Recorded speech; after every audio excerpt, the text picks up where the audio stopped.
ছাত্রী রিমন ভাই তো হচ্ছে যাদের বাবা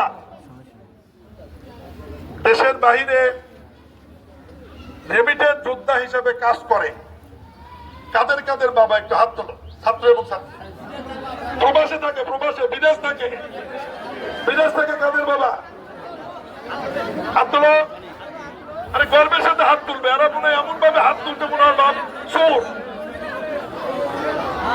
আচ্ছা আমি একটা কথা বলি, তোমাদের বাবা যারা প্রবাসে থাকে তোমরা কি লজ্জা পাও? তোমাদের গর্ব হয় না? হাত তুলতে লজ্জা পাচ্ছ কেন? আমি বলি,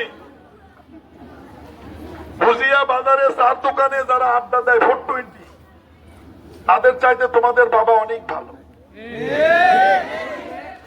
তারা ওই দেশের জন্য রেমিটেন্স নিয়ে আসে, পরিবারের জন্য পরিশ্রম করে এবং রাষ্ট্রের জন্য ভূমিকা রাখছে, পরিবারের জন্য ভূমিকা রাখছে। এই অঞ্চলে যারা বিদেশ থাকে, এই অঞ্চলের মানুষের জন্য যারা পরিশ্রম করছে, পরিবারের জন্য, দেশের জন্য, তাদের জন্য আমরা একটা করতালি দিই।